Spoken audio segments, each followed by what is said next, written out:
ជំរាបសួរបងប្អូនថ្ងៃនេះខ្ញុំមកមានវិធីទប់ស្កាត់ក៏ដូចជាព្យាបាលអ្នកដែលមានការកេងស្រមុកមនុស្សយើងម្នាក់ស្រីក៏ដោយប្រុសក៏ដោយ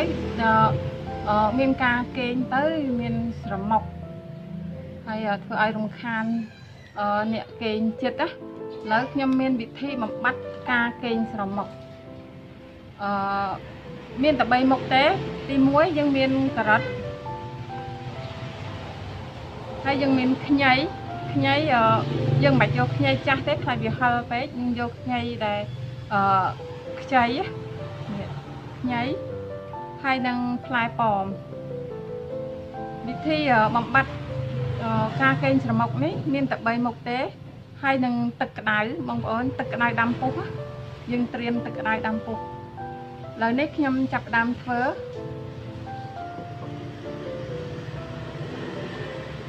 មុនដំបូងយើងបើបងប្អូនមានម៉ាស៊ីនក្លុកក៏បានហើយខ្ញុំអត់បានក្លុកម៉ាស៊ីនទេខ្ញុំយកប្រដាប់ឈូសនេះរបៀបឈូសម៉ត់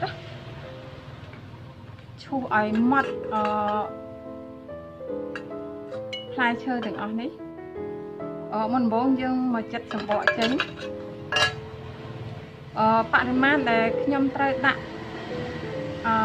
លាយជាមួយគ្នានេះយើងដាក់ឲ្យស្មើគ្នាមុនដំបូងខ្ញុំមកចិតខ្ញីបងប្អូនវាចិតសំបកវា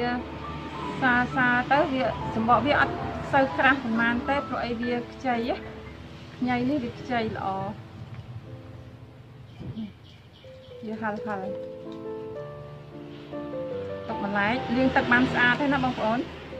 ស្មានមើលទៅខ្ញីយើងប៉ុណ្នេះហើយយើងដាក់ការ៉ុតប្រហែលជាពាក់កណ្ដាល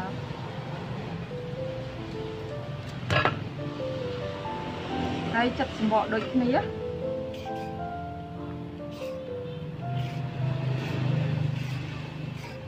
ហើយបន្តមកទៀតខ្ញុំចិតសំបកផ្លែប៉ោមយើងដាក់ផ្លែប៉ោមមួយចំហៀងដូចគ្នា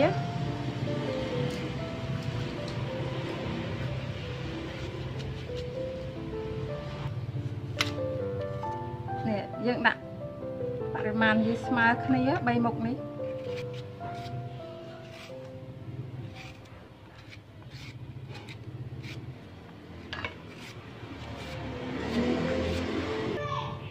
ឥឡូវនេះយើងបានគ្រឿងផ្សំយើងទាំង3មុខនេះហើយខ្ញុំយកមកឈូសមុនដំបូងខ្ញុំឈូសការ៉ុតមុនគេ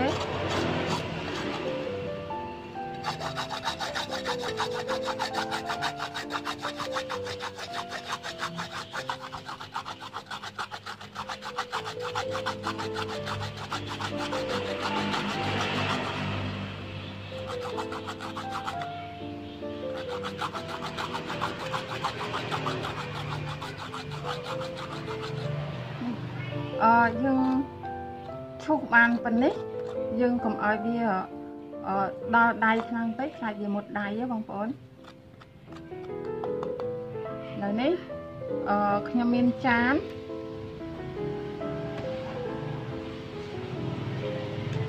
ដាក់មួយឡែក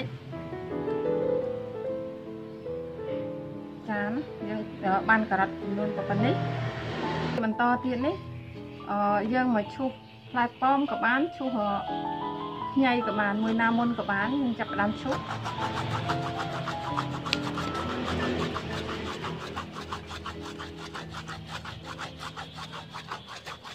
ឥឡូវនេះយើងបានខ្ញីឈូសមួយមុខទៀតហើយយើងមកដាក់ចានជាមួយគ្នានឹងការ៉ុតនេះយើងដាក់លាយជាមួយគ្នាទៅ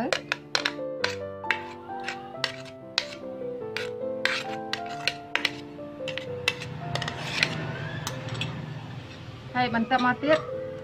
ខ្ញុំមកឈូសផ្លែប៉ោម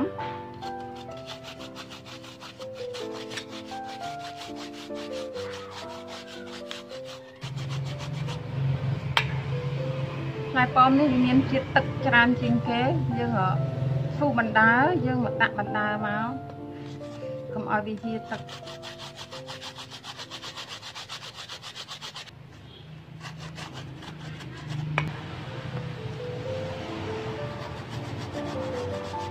hai pom này mình chiết em tôi ai dương mình vitamin khó hay năng làm cho môi năng ngay cầm ai bia khal phê chứ mình chiết em là chiết năm con đá cầm ai xem mặt nè dân ban còn chụp ní một tiết hai và đã cho nghe máu anh ấy mình tiết tràn trên kề đại chan thì môi này ok ní từng bay một ní dân chụp ở mặt thấy dân chụp bò cho nghe bạn ní máu bò cho nghe sập haiนี่ខ្ញុំ មាន ទឹក ក្តៅ ដាំ ពុះ ដែល ខ្ញុំ ត្រៀម ទុក នេះ ទឹក ក្តៅ នេះ ដាំ ឲ្យ ពុះ ឲ្យ ឆ្អិន បាន ល្អ នេះ ក្តៅ ហើយ យើង មក ចាក់ នៅ ក្នុង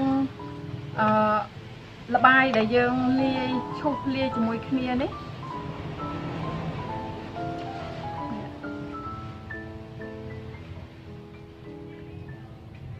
អូយ ក្តៅ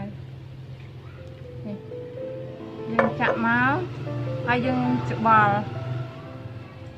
ល្បាយនេះទុកមួយសន្ទុះប្រហែលជា3 ទៅ 5 នាទី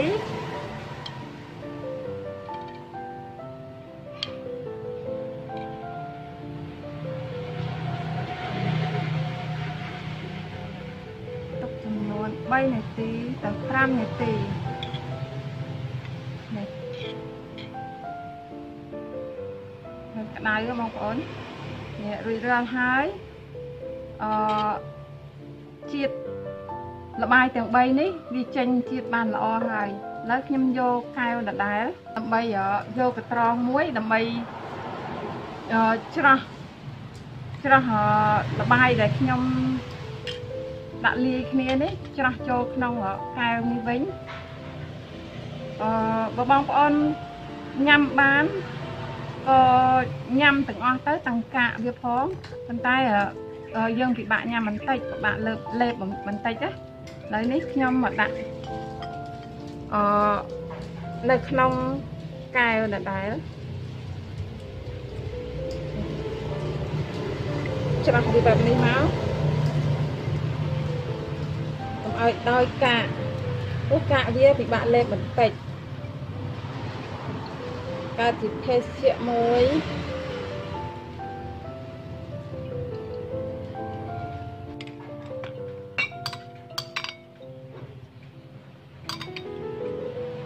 នេះយើងមកចម្រាស់វាសកត់វាបែបនេះសកត់ដើម្បីឲ្យជាតិ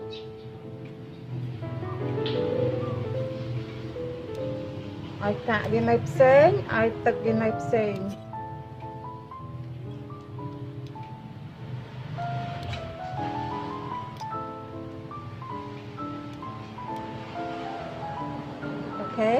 នេះអស់ហើយនៅសតកាវាយើងបោះចោលទៅនេះបែបនេះវាពិបាកលេបហើយយើងបោះចោលទៅបងប្អូនឃើញទេយើងបានភេសជ្ជៈមួយក្តៅអ៊ុនសម្រាប់យើងធ្វើហើយវាឡើងនៅសក្តៅអ៊ុនភេសជ្ជៈនេះផងដែរញ៉ាំទៅវាមានវីតាមីនច្រើនហើយជាពិសេសឲ្យមនុស្សដែលសម្មុខស្រីក៏បានប្រុសក៏បានដែលកេងទៅសម្មុខរំខានដល់អ្នកដទៃយើងធ្វើឲ្យគាត់ញ៉ាំទៅបាត់សម្មុខយើងញ៉ាំរយៈពេលតែ3ថ្ងៃយើងដឹងថាការសម្មុខរបស់គាត់នេះវាកាត់បន្ថយបន្តិចម្ដងមុនដំបូងមានការសម្មុខដូចជាខ្លាំងអញ្ចឹងទៅយើងឲ្យគាត់ញ៉ាំហើយបន្ទាប់មកយើងចំណាំមើលថាគាត់ថយការសម្មុខដែរអត់ខ្ញុំសាកល្បងមើលហើយគឺមានប្រសិទ្ធភាពខ្ពស់ក្នុងរយៈពេល3ថ្ងៃបងប្រុសរបស់ខ្ញុំនោះគាត់សម្មុខគឺបាត់សឹង 80% 3ថ្ងៃហើយតម្រាំយើងញ៉ាំមួយអាទិត្យទៀត ការស្រមុកនោះនឹងបាត់តែម្ដងការញ៉ាំទឹកឱសថបំបត្តិការស្រមុកនេះពេលយើងមុនចូលគេងពេលយើងញ៉ាំបាយអីហើយយើងមុនចូលគេងប្រហែលជាកន្លះម៉ោងយើងញ៉ាំមុនចូលគេងណាបងប្អូនអូខេអរគុណច្រើនដែលបានតាមដានមើលវីដេអូរបស់ខ្ញុំនេះគឺភេសជ្ជៈបំបត្តិការស្រមុកអូខេនេះខ្ញុំយកទៅឲ្យកាត់ញ៉ាំក្តៅអ៊ុន